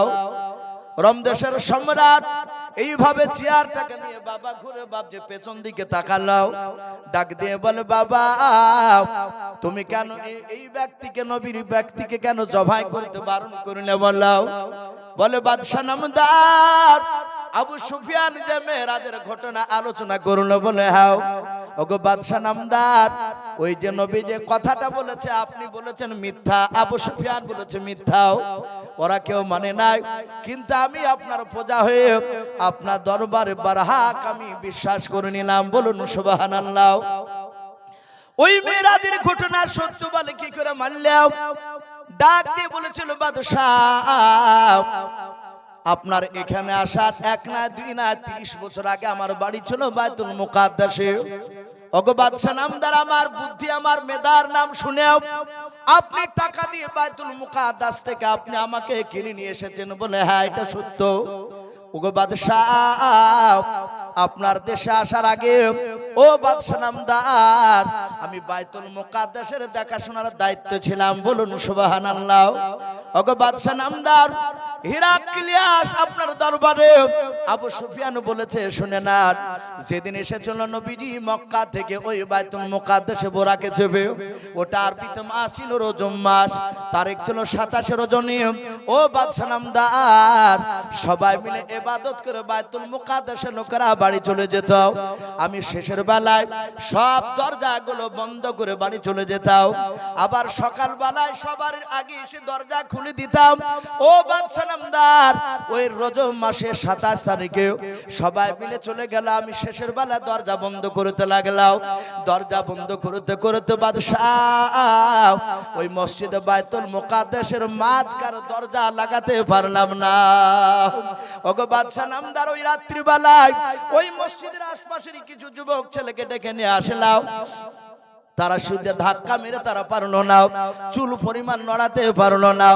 10-12টা যুবক ছেলে তারা আমি সঙ্গে নিয়ে এমন জোরে ধাক্কা দিয়েছিলাম, ওগো বাদশা নামদার, ওই দরজা না হয়ে যদি একটা পৃথিবীর কোনো ছোট পাহাড় হতো, আমার মনে হয় পাহাড়টা হিলে যেত, কিন্তু দরজা হিলল না। যুবক ছেলেরা বলল, হুজুর এ দরজা লাগানো সম্ভব নয়। বলে কেন? আমাদের মনে হয় ছাদ দরজার দিকে নিচু দিকে নেমে গিয়েছে, এ পারা যাবে না। ও হুজুর চলো রাত্রি বেলা বাড়ি চলে যায়, সকাল বেলায় পাথর কাটা যন্ত্র নিয়ে এসে আমরা ছাদ কেটে দিয়ে দরজা ফিটিং করে দিয়ে যাব। ওগো বাদশা নামদার, সবাই বাড়ি চলে গেল, আমি চলে গেলাম। আমার বিবির সামনে সব কথাটা খুলে বললাম।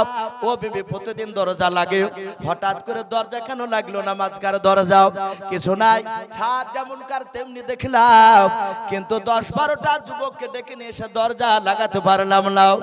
আমার বিবি সেই সময় জোরে নিঃশ্বাস নিয়ে বলেছিল, গো স্বামী চিন্তা করবেন না, আমার মনে হয় সারা পৃথিবীর মধ্যে মহামানব হয়তো আমাদের বাইতুল মুকাদ্দাসে আজকে রাত্রিবেলা হয়তো ইবাদত করতে আসবেন। জোরে বলুন সুবহানাল্লাহ। আমি আমার বিবির কথা শুনলাম না।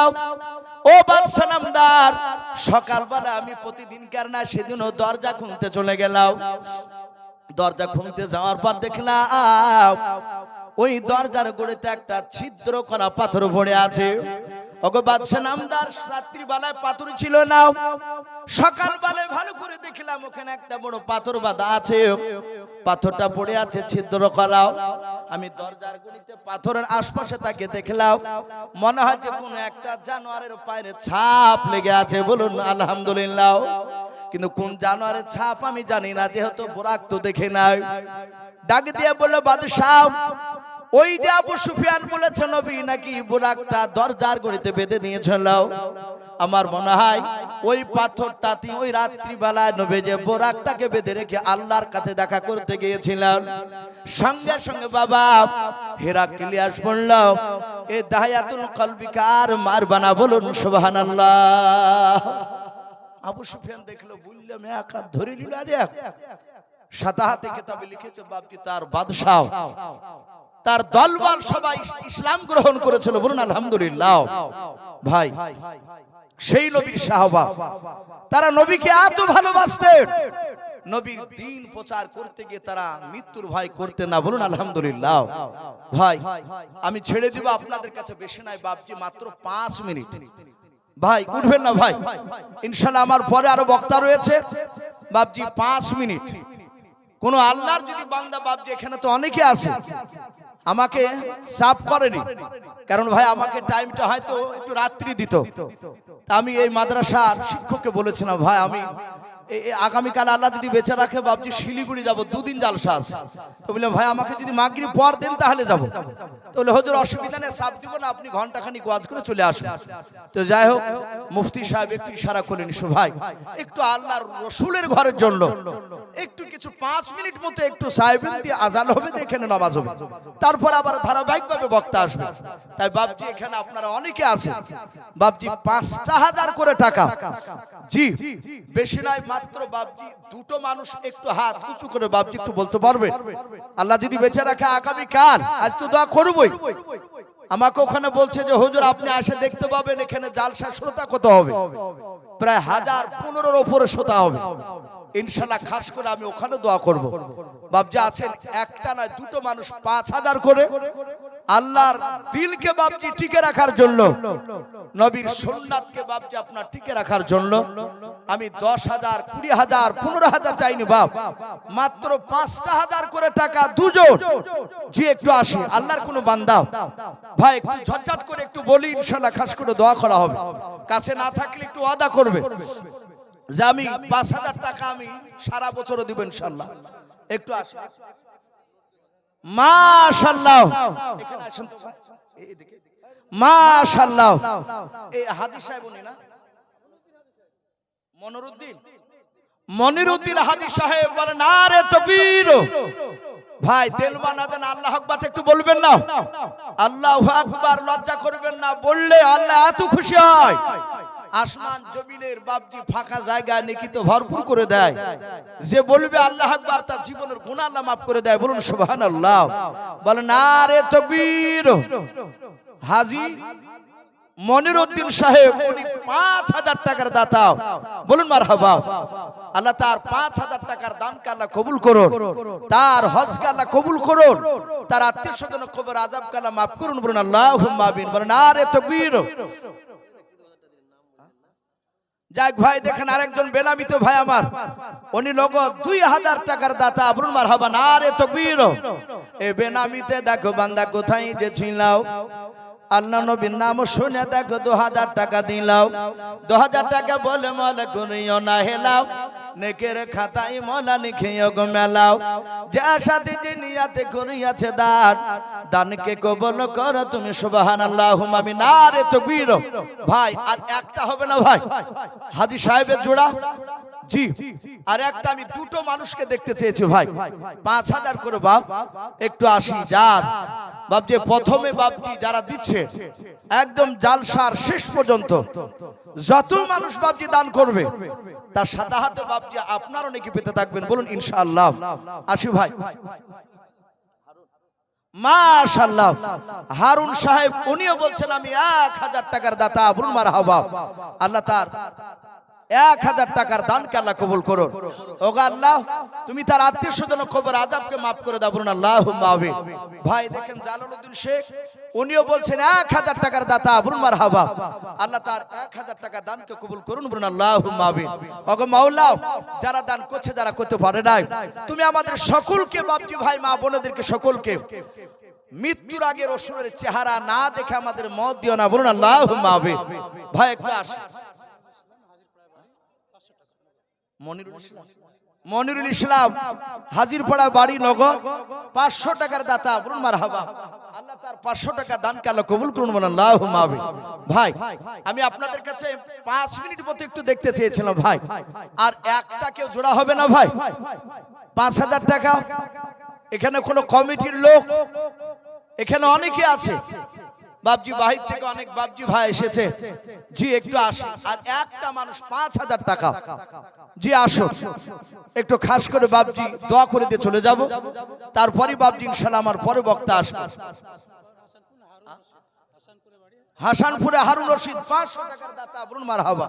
আল্লাহ তার 500 টাকা দানকে আল্লাহ কবুল করুন। জি আর একটা হবে না বাপ, 5,000 টাকার দাতা কোন আল্লাহর বান্দা। ওগো মা বোন আপনারা যদি দিব মনে করেন যে আমি 5,000 দেব ইনশাআল্লাহ, নাম লেখাতে পারেন। জি মা বোন 500, 1000, 2000, সুবহানাল্লাহ, বলেন নারে তাকবীর। মাদ্রাসার সেক্রেটারি সাহেব সাইফুল ইসলাম উনি বলছেন আমি 5 নাই হুজুর, আমি 10,000 টাকার দাতা, বলুন মারহাবা। আল্লাহ তার 10,000 টাকার দানকে আল্লাহ কবুল করুন, তাকে মাদ্রাসার যোগ্য সেক্রেটারি হিসাবে কবুল করুন, বলুন আল্লাহুম্মা আমিন। আল্লাহ তুমি তার দ্বীনের কাজ তার দ্বারা করিয়ে নাও, তার আত্মীয় স্বজন কবর আযাবকে মাফ করে দাও, বলুন আল্লাহুম্মা আমিন। সুবহানাল্লাহ। মিজান মাওলানা নাকি যা কই মিজান হাফেজ আমাদেরকে খুব শ্রদ্ধা করে, ওই আপনাদের ওই হাসানপুরে আপনার টালির সব দোকান টোকান আছে, সে মিজাজ, উনিও বলছেন আমি 10,000 টাকার দাতা। বলুন মারহাবা। বলে না রে তাকবীর, আল্লাহ তার 10,000 টাকা দানকে আল্লাহ কবুল করে নিও। ওগো মাওলা, তুমি তার আত্মীয় স্বজন কবর আযাবকে মাফ করে দাও। ওগো মাওলা, তুমি তাকে হায়াতে তয়্যিবা সিহাতে কুল্লিয়া দান করো। আয় আল্লাহ, 5,000 10,000 করে যে সব তোমার বান্দারা দান করেছে, তাদের সকলের রুজি রাজকের বরকত দাও। বলুন আল্লাহুম্মা আমিন, আল্লাহুম্মা আমিন। ভাই 10,000 হয়েছে বাবজি দুটো, আমি কিন্তু 5,000 দেখতে চেয়েছিলাম, আর একটা হয়েছে, আর একটা হবে না ভাই। 5,000 টনিক শেখ 1050 টাকা। বলুন মারহাবা। আল্লাহ তার 1050 টাকা দানকে আল্লাহ কবুল করুন, তার আত্মীয় স্বজন কবর আযাবকে মাফ করুন। বলুন আল্লাহুম্মা আমিন। আর একজন বেলামিতে 200 টাকা দিয়েছেন, আল্লাহ তার দানকে কবুল করুন। আল্লাহ তুমি তাকে হায়াতে তয়্যিবা সিহাতে কুল্লিয়া দান করুন, আমিন। আর একজন 200 দান করেছেন, আল্লাহ তাদের সকলের দানকে আল্লাহ কবুল করুন। আল্লাহ তুমি তাদের রুজি রাজকের বরকত দিন। বলুন আল্লাহুম্মা আমিন। ভাই একটু তাড়াতাড়ি আসো ভাই, আর কি হবে না ভাই? আর একটা আল্লাহর বান্দা কেউ নাই 5,000 টাকার দাতা? জি, একটু তাড়াতাড়ি আসেন। কার আব্বা, কার মা, কার দাদা দাদি বাপজি অন্ধকার কবর চলে গিয়েছে, তারা জঙ্গল থেকে তাকাচ্ছে, একটু হয়তো আমাদের জন্য একটু দোয়া করবে। রফিকুল 1,000 টাকার দাতা। বলুন মারহাবা। আল্লাহ তার 1,000 টাকার দানকে আল্লাহ কবুল করুন। বলুন আল্লাহুম্মা আমিন। ভাই আর কি হবে না ভাই? জি, আর একটা বান্দা 5,000 টাকার দাতা। ওগো মা বোন, আমি মা বোনদের কাছ থেকে এখনো পর্যন্ত একজনেরও নাম পাইনি ভাই। কথার হয়তো খেলাফ হয়ে যাচ্ছে, 5 মিনিট সময় নিব বলেছিলাম, তাই ভাই 5 মিনিট পারই হয়ে গেল, যে একটু পাশ থেকে একটু ইশারা করছে, যখন একটু মানুষ দিচ্ছে মাওলানা সাহেব আর একটু চাল মানুষের কাছে। মা বোন, আপনাদের কাছ থেকে একটা মা বোনেরও নাম পাইনি। অনেক মা বোন এসেছেন আলহামদুলিল্লাহ। মা বোন আপনারা 500, 1000, 200 যে যা পারবে। আর একজন 200 টাকা। বলুন মারহাবা। আল্লাহ তার দানকে কবুল করুন। বলুন আল্লাহুম্মা আমিন। ভাই আর একটা বান্দা হবে না কেউ 5,000 টাকার দাতা? জি, কোন আল্লাহর আশিক মুজাহিদ বান্দা 5,000 টাকা? জি, একটু আসি আল্লাহর ঘরকে তৈরি করার জন্য। বাবজি মাদ্রাসায় অনেক কাজ বাকি আছে, এখনো পুরো বিল্ডিং প্লাস্টার হয়নি। রিফাত আলী বলেন আরে তাকবীর। এই রিফাত আলী নামে দেখো বান্দা কোথায় যে ছিলাও, নবী নাম শুনে দেখো 1000 টাকা দিলাও। 1000 টাকা বলে মলা করিও না হেলাও, নেকের খাতায় মলা লিখিও গো মেলাও। যা সাথে যে নিয়াতে করিয়াছে দান, দানকে কবুল করো তুমি সবার। অগবারি দোয়া করি অগ পাকবারি, মিজানেতে নেকি বানা করে দিও ভারি। আল্লাহুম্মা আমিন। নারে তাকবীর।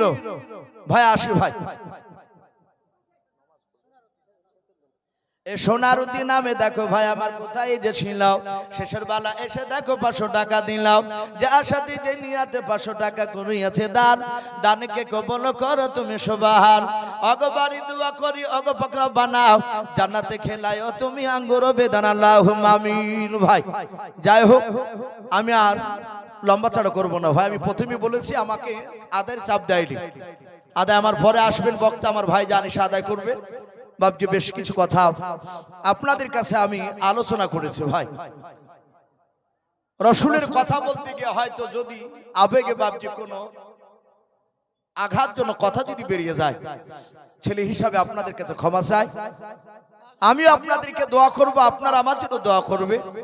আল্লাহ রাব্বুল আলামিন বক্তা শ্রোতা সকলকেই জানো কোরআন এবং সুন্নাত অনুযায়ী আল্লাহ আমাদেরকে চলার তৌফিক দান করুন। বলুন আল্লাহুম্মা আমিন।